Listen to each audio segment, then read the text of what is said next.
Hi, welcome to my Scrappin space. I'm Joni Martin. I'm an independent Stampin' Up demonstrator located in Southwest Wisconsin. And we're going to talk graduation cards today. Have you started making your graduation cards? I have an easy card that you can make in any school color you need. Let's get my face out of the way and talk graduation cards.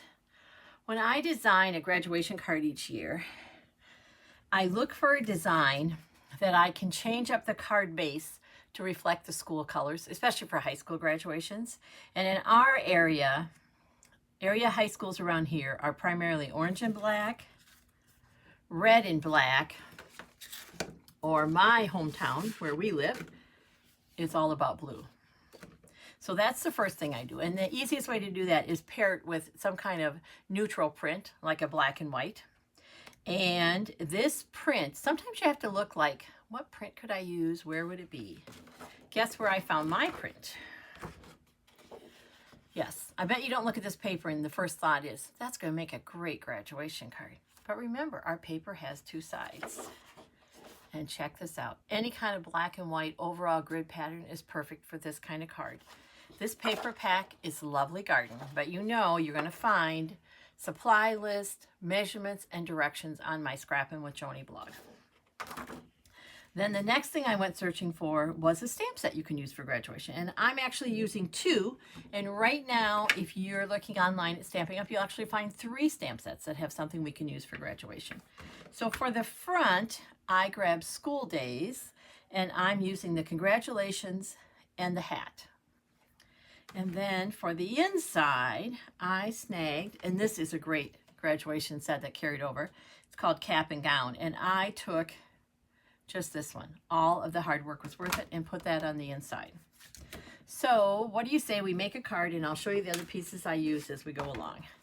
We'll get these out of the way, and we're going to make one in my school colors, which is this pretty blue. And we're going to start with a card base, standard size, that we're going to fold.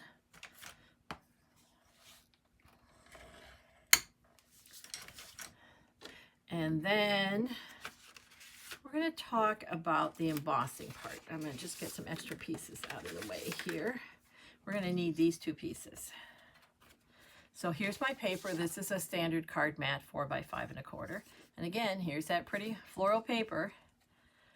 And we're going to attach that right here. I have a very narrow margin because that's a look I like. But it means to do that, you're going to have to cut this paper in eighths.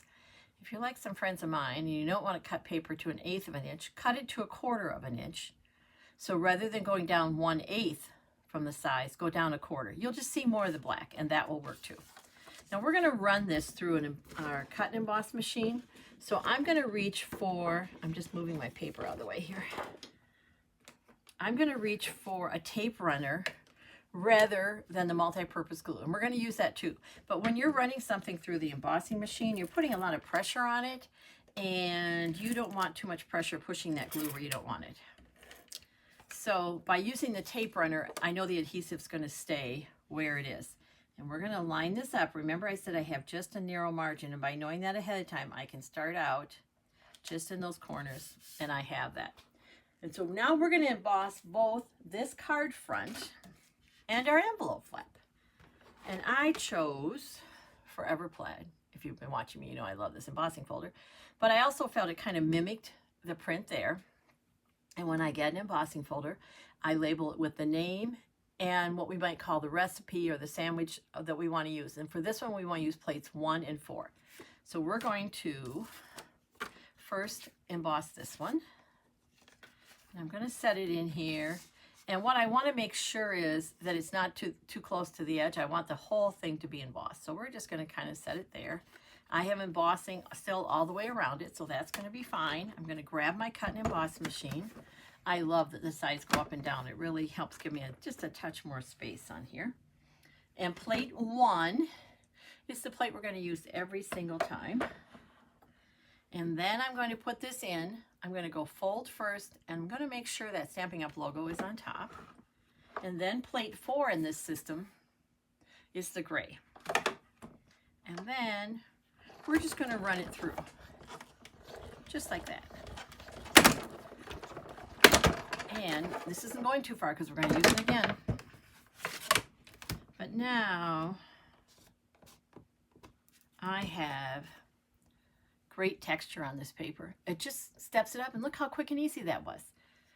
Now you could also cover your envelope flap with this paper, but honestly I need all that I have for the fronts, so I don't want to use up any on my envelope flap, so this is what we can do instead.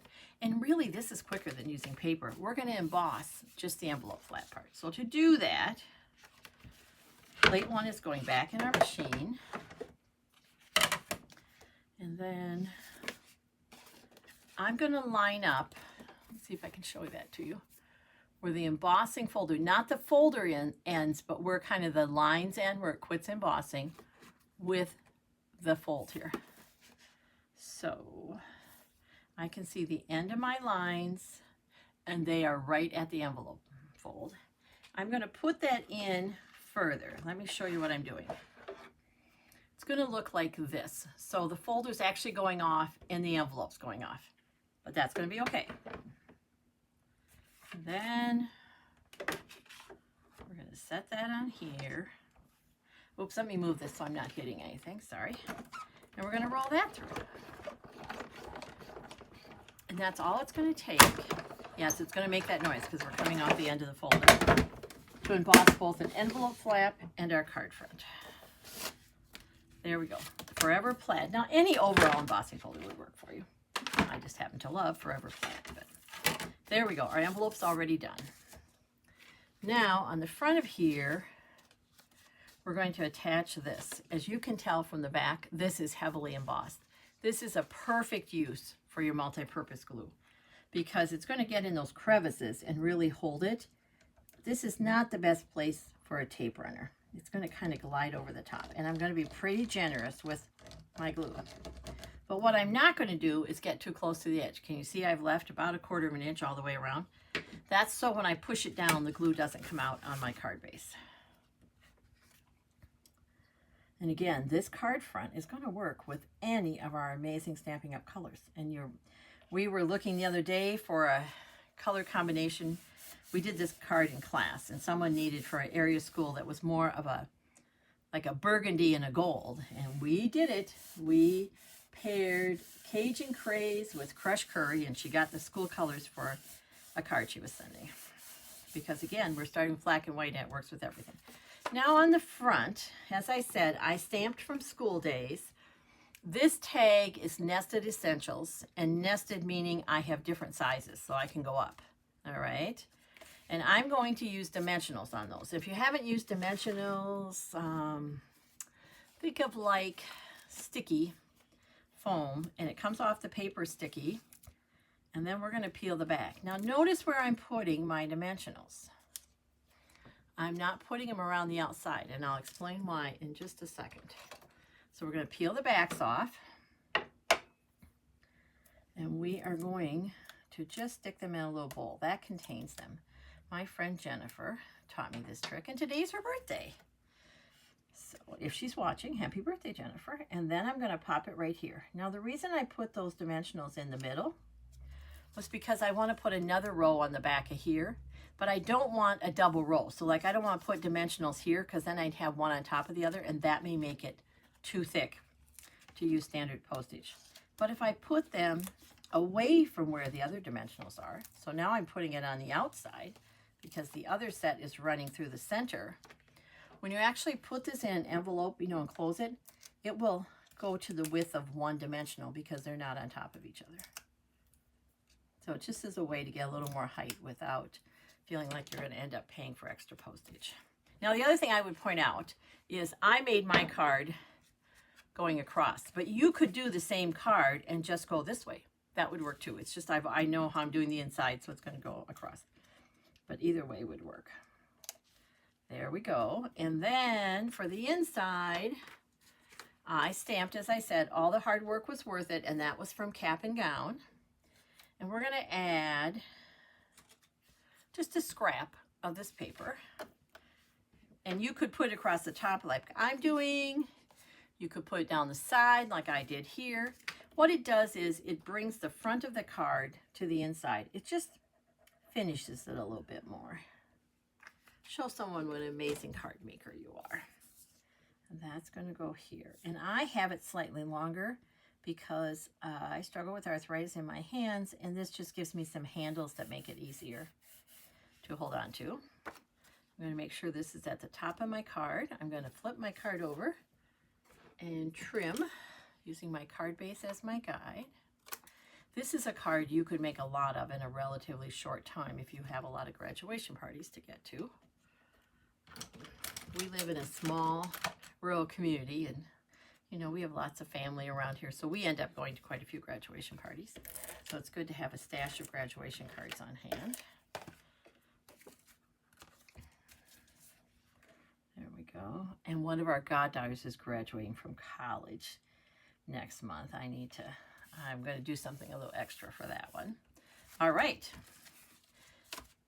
Our embossed envelope flap matches our card front. And again, this is a card you could do in a variety of school colors, and they would all look great. Thanks for watching. I appreciate it more than you know. If you liked what you saw, please share it with your crafty friends. Until next time, take care and keep crafting. It's good for you.